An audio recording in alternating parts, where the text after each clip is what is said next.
Masih bersama kami di Presisi Siang.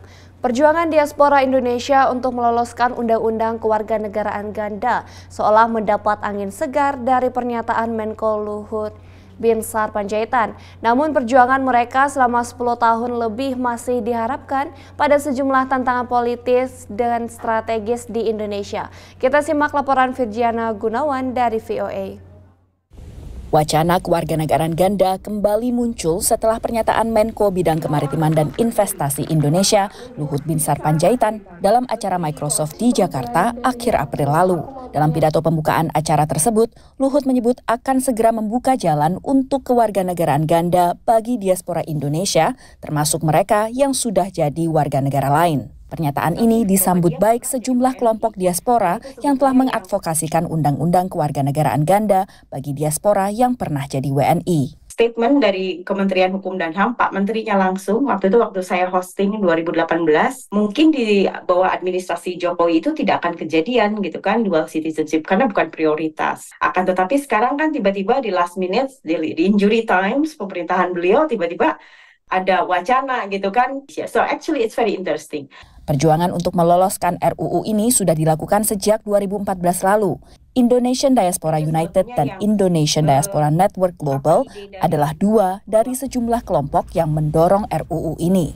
Malu-malu tapi mau gitu kan, memetakan diaspora, teasing juga gitu bagaimana kalau kewarganegaraannya direkonstruksi dan lain-lain. Walaupun kita stealth selama 10 tahun, tapi diskusi antar stakeholders, terus kemudian research segala macam tetap berlangsung. Diaspora itu bukanlah orang asing, tapi kita itu memang orang Indonesia yang berada di luar negeri. Dulu kita turun-temurun gitu ya, tapi keindonesiaan kita masih ada gitu. Kedua kelompok menyatakan sejumlah kendala yang mereka hadapi dalam memperjuangkan status kewarganegaraan ganda. Pemerintahannya berganti, kita nggak ada kesinambungan gitu. Jadi ngulang lagi dari awal gitu, yaitu kerasa banget ya. Istilahnya passing the baton gitu ya. Ya, resistensi itu kan selalu ada ya, terutama di isu pertahanan dan keamanan.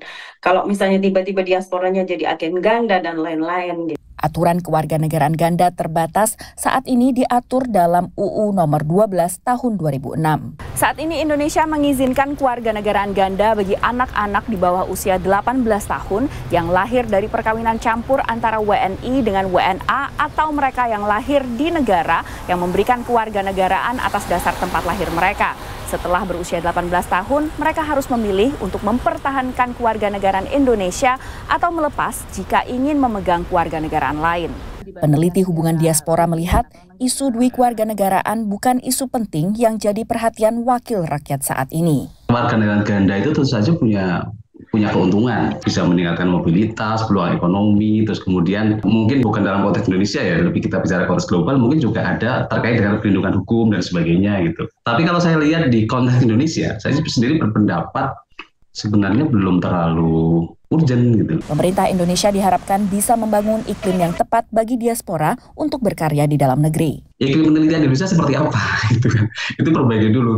Iklim research and development seperti apa? Gitu. Kemudian itu menjadi daya tarik bagi diaspora Indonesia untuk bisa langsung berperan di Indonesia. Kita melihat India kan melakukan hal seperti itu, Cina melakukan hal seperti itu. Bagi mereka bisa kembali untuk berperan, walaupun mungkin mereka belum mau berkewarganegaraan ganda, tapi mereka mau untuk investasi. RUU Dui Kewarganegaraan masuk program legislasi nasional 2020-2024, tapi pembahasannya masih tertahan. Dari Washington DC, Virginia Gunawan dan tim VOA. Dan pemirsa, informasi tadi sekaligus menutup jumpa kita di Presisi Siang hari ini. Saksikan terus tayangan Polri TV melalui website tvradio.polri.co.id dan YouTube TV Radio Polri serta channel siaran digital terestrial 34 UHF. Saya Bribda Joy Shunika, terima kasih atas perhatian Anda. Selamat siang dan salam presisi.